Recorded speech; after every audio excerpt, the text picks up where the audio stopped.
¿Dónde está el señor? Es que tiene un problema de fotofobia, me operaron hace poco.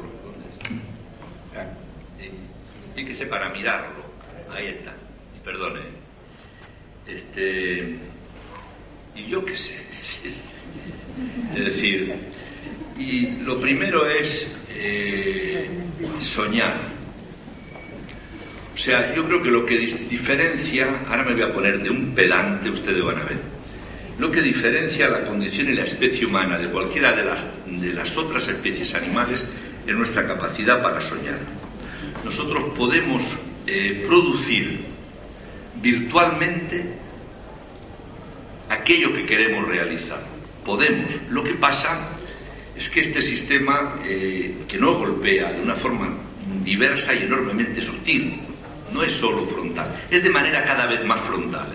En el reciente pasado, los llamados países empobrecidos, este sistema de capitalismo estéril, parasitario, golpeaba sin respeto a las formas.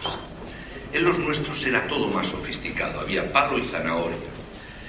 La virtualidad de esta crisis global, yo la observo sobre todo su utilidad, no quiero ser sibilino, ¿no?, florentino, pero me parece muy bien, porque es un gran revulsivo de conciencia en los países centrales, lo que se dio a llamar los países centrales, los países enriquecidos. Yo jamás hablo de países ricos y pobres, es una mala broma. Hay países enriquecidos y empobrecidos, porque hay algún país que llamarle rico me da la risa. En Europa hay países súper ricos, entre comillas, que son más chicos que un barrio pequeño de Buenos Aires, por ejemplo, no voy a dar nombres, claro. Y hablar de países pobres aquí en América Latina o en África, donde tienen de todo, y si Dios existe y no estoy autorizado a ponerlo en duda, desde luego los bendijo con territorio, con población, con materia prima, se les llama pobres. Es absurda esa conceptuación, es injusta en todo caso. Entonces, es decir, la línea divisoria es esa capacidad de soñar. Lo que hacemos cuando decidimos proyectar el pensamiento, llevarlo a la acción, es estamos soñando. Y yo creo que esa fase hay que recomponerla, hay que recuperarla.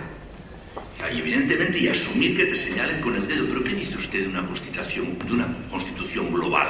¿Pero qué dice usted de la universalidad de los derechos humanos? ¿Pero qué dice usted de que no haya un solo ser humano fuera de la línea de la dignidad? Y sí, expreso mis sueños. Y cada vez sueña más gente en los países centrales lo que está pasando. Lo de la indignación a la que se refería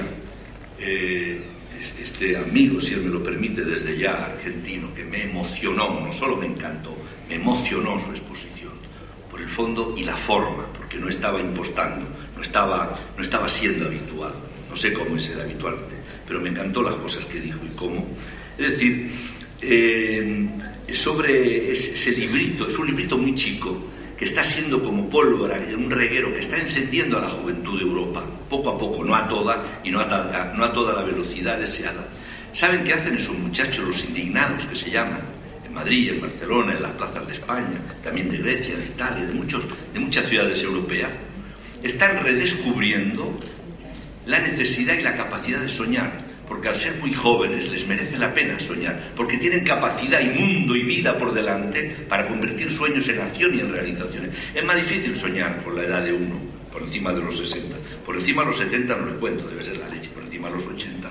Es decir, no estoy bromeando, tenemos que tener un proyecto ideal, porque si no, no hay acción, no hay pensamiento, no sabemos para qué y cómo, no hay estímulo.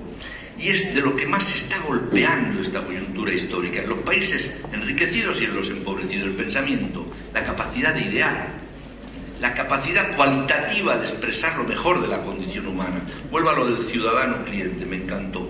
Huir de esa condición, porque es absolutamente reduccionista y ridícula. Tenemos que ser clientes cuando seamos clientes, pero no puede haber una fusión entre la condición de ciudadano y la de cliente, como está sucediendo en todas partes.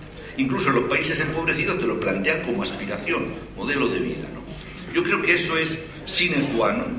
Y el resto, como todo lo que es fruto del pensamiento, es fruto de la voluntad, y es fruto del coraje y de la convicción.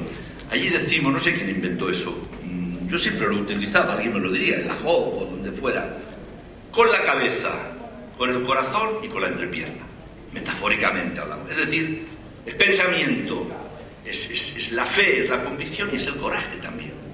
Es el coraje, ¿no? Por lo tanto, y concluyo, no creo que estemos haciendo cosas estúpidas. Hace unos años, nuestra ONG, muy humilde, financiamos en Argentina una cosita que era un proyecto, algunos juristas, gente buena, algunos intelectuales, hicieron una constitución que sirviera de soporte a la comunidad latinoamericana de naciones, a la que me acabo de referir.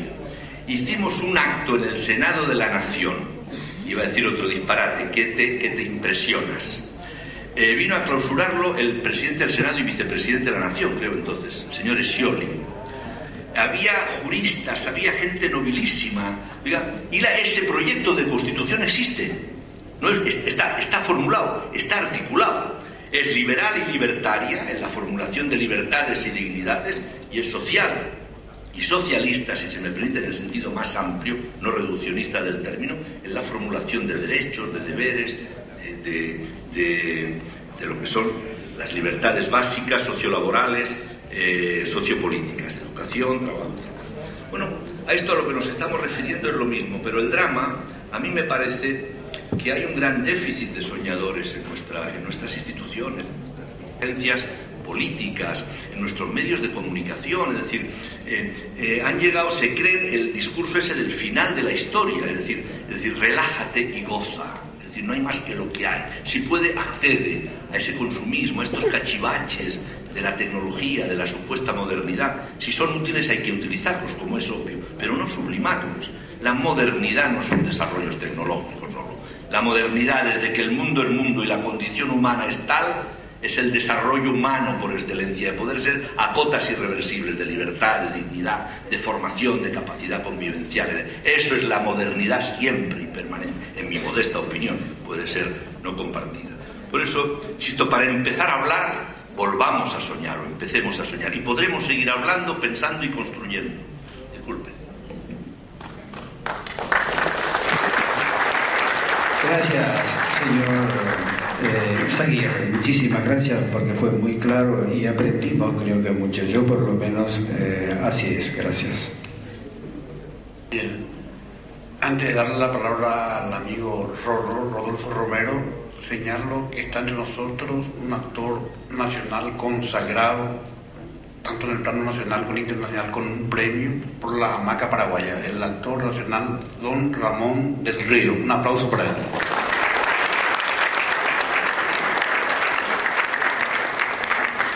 Rodolfo Romero, de CONADECH. Bueno, primero, lo que trae del río es puro arte. Quiero abordar muy brevemente, porque dicen que no es, por respeto a los derechos humanos, no se puede suspender el almuerzo. Y es, lo primero, por este problema de caballo salvaje, etc. Flora Tristán, una franco-peruana, militante y pensadora de la revolución, de la etapa de la revolución industrial y del movimiento sindical, dijo algo que tiene actualidad. Dijo: me admira la inteligencia de las bestias y la bestialidad de las personas humanas. Y de verdad que cuando encaramos el desarrollo en los términos en que estamos encarando, esta mujer franco-peruana, Flora Tristán, tiene razón.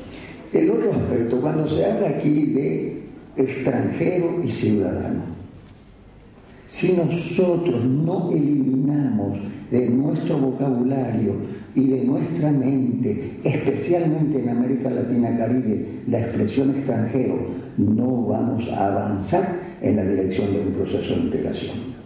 Porque sentirnos ciudadanos de la patria grande es dejar de ser extranjero.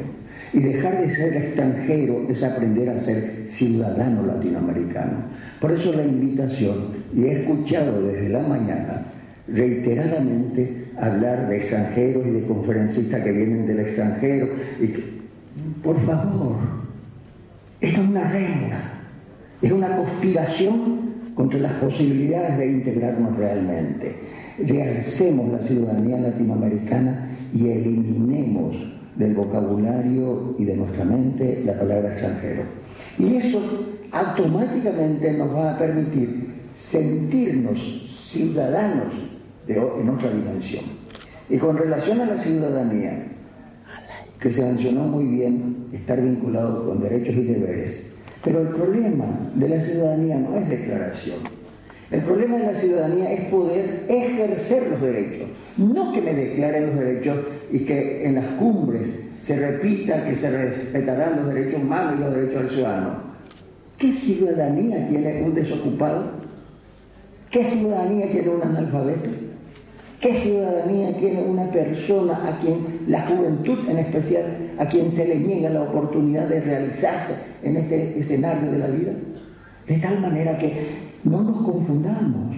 No se es ciudadano porque aparecen en las constituciones nacionales y en las declaraciones, ya sea la Declaración de Derechos Universales del Hombre, sino se es ciudadano en la misma medida en que exista una igualdad de oportunidades y una posibilidad de ejercer plenamente los derechos. Por eso tiene razón Hannah Arendt cuando decía, se es ciudadano cuando se tiene todos los derechos y se las puede ejercer. Por eso invito a la mesa y a todos nosotros que no hablemos más de extranjeros porque no somos extranjeros. Y termino sobre esta problemática del mundo de hoy. Yo creo que la consigna nuestra es simple. Nosotros, a partir de la experiencia de la Unión Soviética, a partir de la experiencia que hoy tenemos del neoliberalismo, nosotros ya no queremos ni la dictadura del Estado ni la dictadura del mercado. Muchas gracias.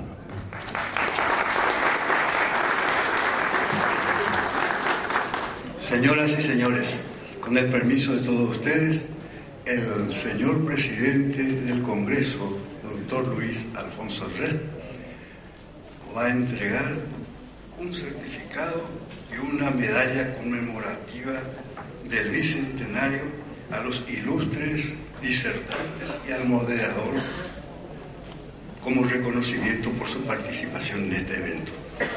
Doctor Luis Alfonso Res.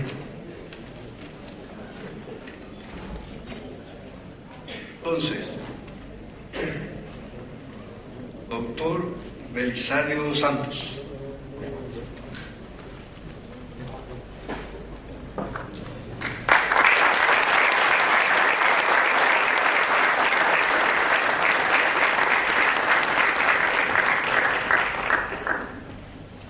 Señor Manuel Zaguirre.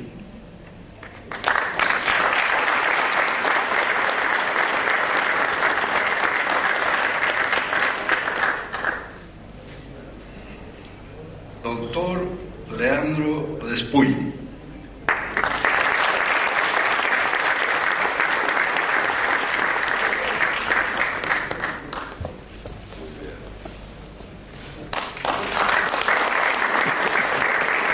Doctor Gutenberg Martínez.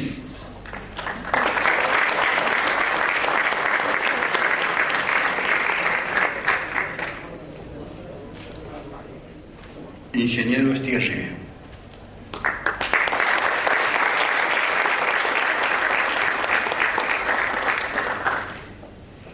Muchas gracias.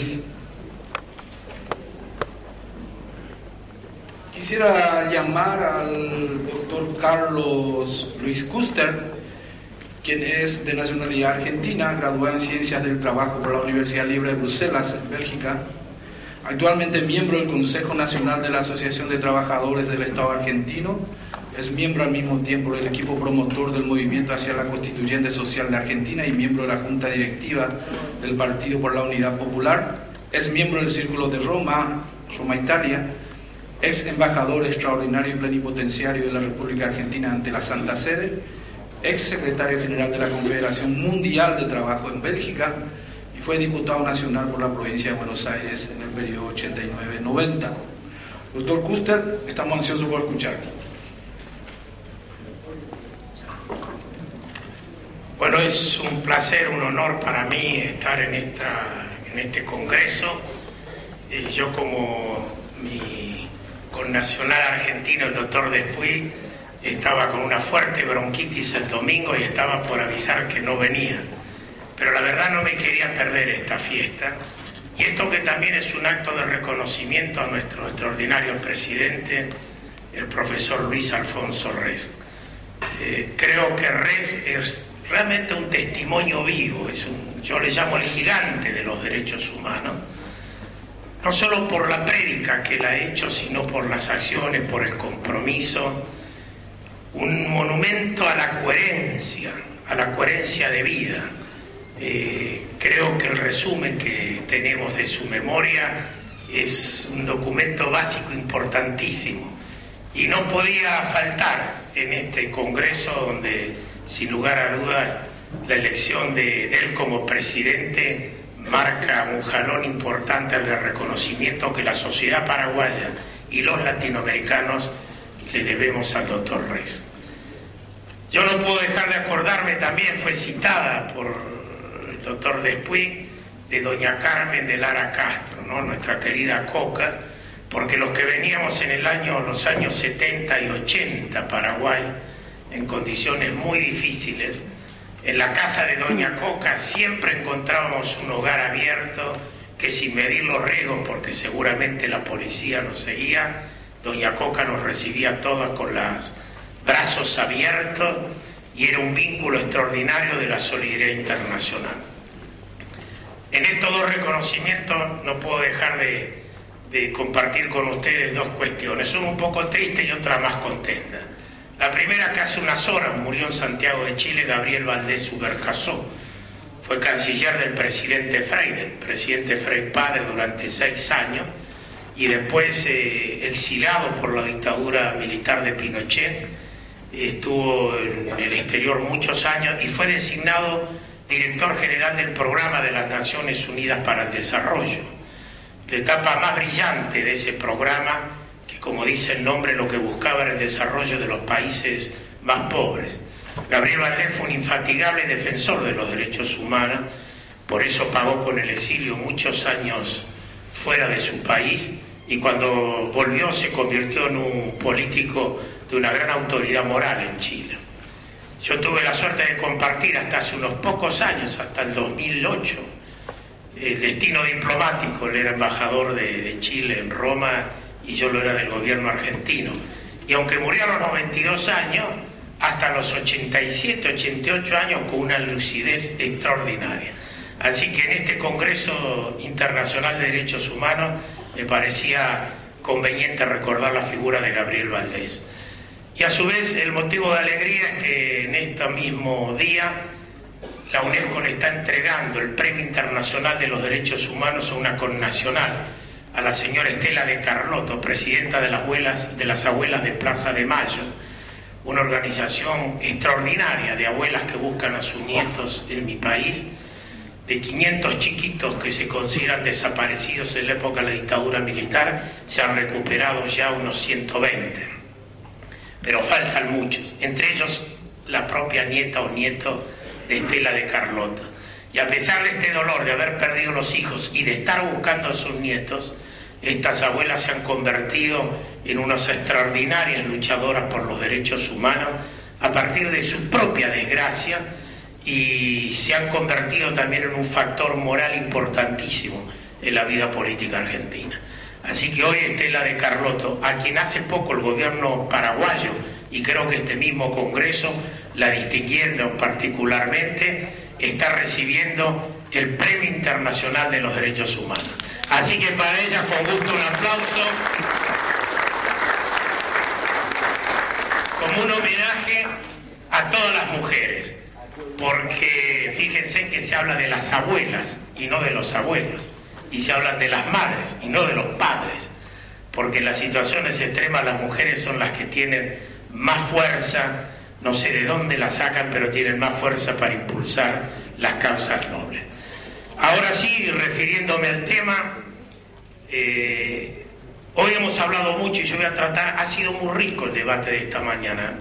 Permítanme decirle que para mí ha sido una fiesta, para el espíritu, para el intelecto, para el compromiso político y social que tenemos, porque ha sido un panel extraordinario.